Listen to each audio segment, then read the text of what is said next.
Are you being realistic in your business? Are you being realistic with your pricing, with your goals, with your strategy, with your packages, with your market?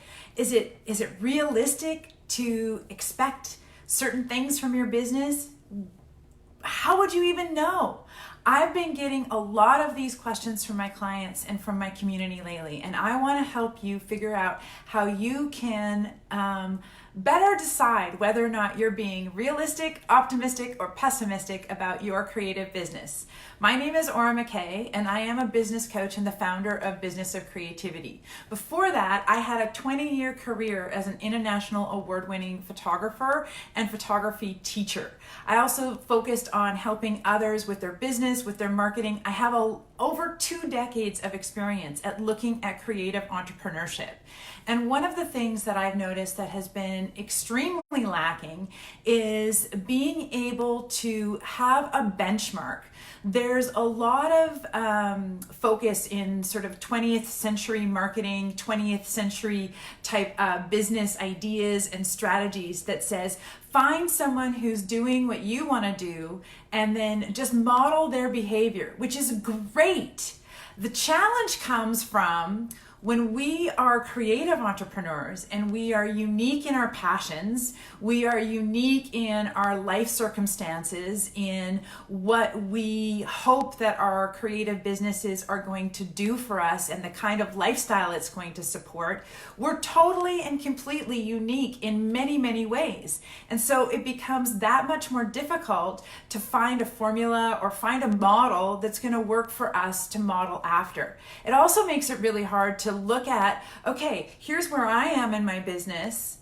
Where should I be? Here's what I'm charging in my business. What should I be charging? Here's where I am in terms of my marketing. Where should I be in terms of my marketing? So there's a lot of uncertainty that comes with entrepreneurship anyways. I mean, being an entrepreneur has its own risks and its own uncertainty, and it's part of the thrill, and it's part of the reason why there's such a great potential for reward. But the idea of, are my goals realistic? Are my prices realistic? Is the expectation of the time I've set aside to do this realistic? And when we are focusing on things that are not realistic, we can either be pulling ourselves to an aspirational outcome that's exciting and motivating and inspiring, or sometimes having an unrealistic a goal or outcome or expectation from ourselves or from our business can be completely disheartening. It can totally tear you down from being able to do anything in your business because nothing's working. And I think that some people have looked at the internet and social media and looking at imposter syndrome and comparison-itis as a really huge symptom of this. How do I know if where I am in my business is realistic? When we have been trained so often in 20th century thinking to look at and compare ourselves to other people in a similar place. It doesn't always work like that. So when I'm looking at the question of, am I being realistic? Am I being optimistic? Am I being pessimistic? I look at some other pieces of what's happening in the world around me, but I usually look at it from the perspective of, okay, I think that there are 4 specific stages of entrepreneurial journey for creatives. And the first stage is gathering skills, gathering ideas, gathering information, gathering experience working with clients and the operational aspects of business.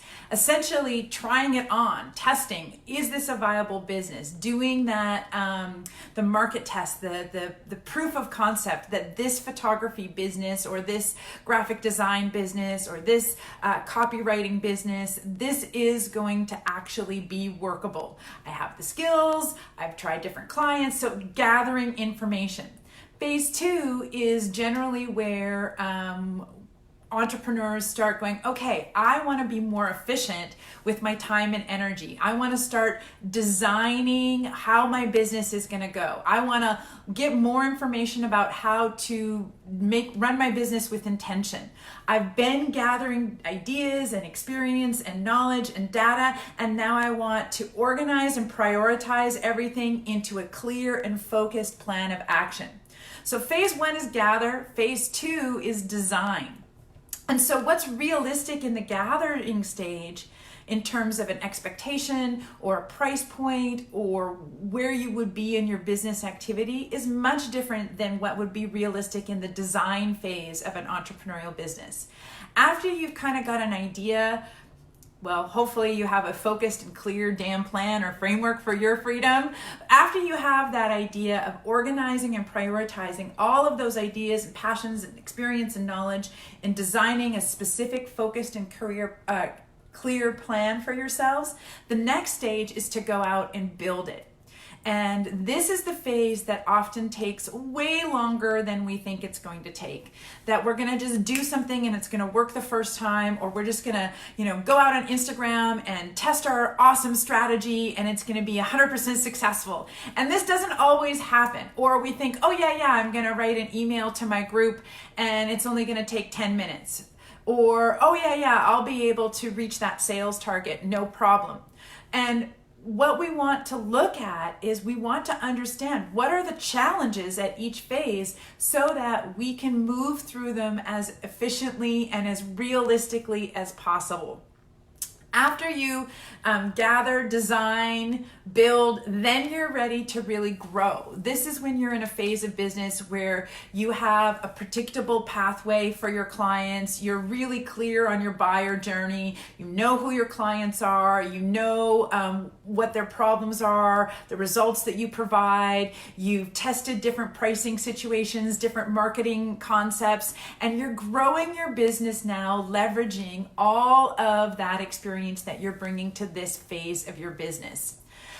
I would suggest that there might be a 5th phase where you've done the growth for long enough and now you need to pivot or respond to the marketplace. And I think this is where a lot of the programs that we offer at Business of Creativity differ from some of the more traditional educational platforms like colleges and part-time classes. We are focusing on 21st century thinking so that you are being set up for success at each stage of your business so that you can really respond to a dynamic marketplace, so that you can be flexible in exploring different creative passions with your business. Because in that final phase of kind of going back to the beginning of that journey and saying, you know what, I've been doing this business for a while, and this happened for me as a photographer. Over the couple of decades as a photographer, I noticed when I first started out, what I was focusing on was largely the natural bodybuilding industry and photographing bodybuilders and figure models and really exploring working with that idea. And then I moved more into travel and destination photography, and then I moved more into wedding photography, and then I moved more into corporate photography. And through all of it, I kind of had different themes, but I was able to run through that same cycle of gather, design, build, and grow. And then, okay, I want to explore something else, go back, gather more information, experience, learn about who my clients could be, start understanding that no, I don't want those clients. It was definitely an eye-opener at the beginning and, well, at every stage of working through my photography business. I didn't just run through that once. So a good way of checking in with yourself and thinking, okay, is this doable? Are my goals reasonable or realistic at all? Is yes, look at, if you can, find someone similar in the marketplace, but get really clear at what stage you are at. That would be the first thing. The second thing I'm going to say is about investment. So if I have $1 that I can invest in a savings plan every single day, I'm going to grow at a different rate than someone who has $10 to invest every single day.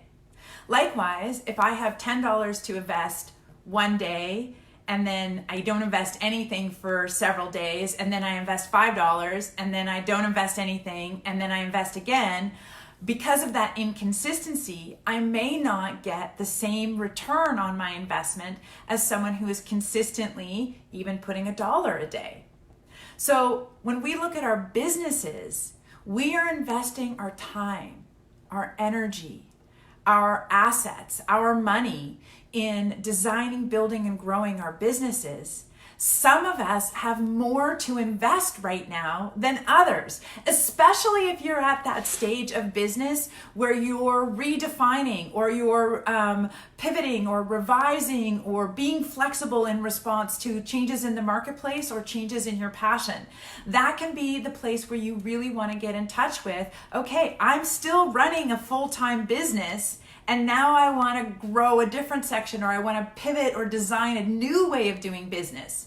If you only have a limited or very small amount to invest infrequently or inconsistently in doing that work, you're not going to get the same rapidity of results as you would if you had a different amount to invest in your business in terms of time, in terms of energy, in terms of effort.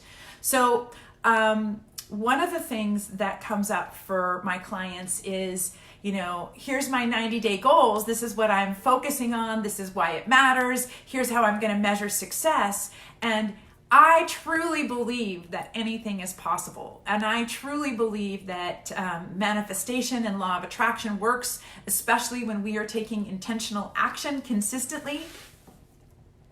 However, sometimes dreams are really, really big. Sometimes those goals really are quite huge for the amount of time that you realistically have to invest in them.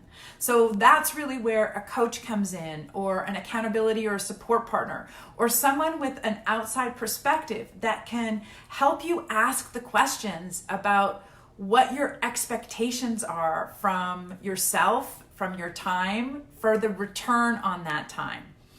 So, gang, it's tough to know, are my aspirations realistic, optimistic, or pessimistic? There's lots of other different methodologies and techniques that you can use to set like a minimum and a target and an optimum goal. But ultimately, what you want to get aligned with is what is going to support you best in terms of inspiring and motivating you to take consistent action towards your dreams and towards your business. For some people, it's going to be that big, hairy, audacious goal that is so far out of reach that they will never get it. For some people, it's really important to them that they can see incremental progress and be able to get that positive reinforcement that what they're doing is working. Both have a place in the process and in the journey, and both are so much easier when you have an external perspective on how to evaluate what you're up to. So, gang, I hope that was helpful for you. I know that January is a tough time, and it can be really a discouraging time of the year. And so please make sure that you surround yourself with a really positive network of support and people who can help you get some perspective on your reality. If you need help with that, please reach out. I'm always here for you, and I will see you next time on the Tuesday 2 o'clock Tea and Talk. Thank you so much for joining. My name is Aura McKay, and I am a business coach and the founder of Business of Creativity.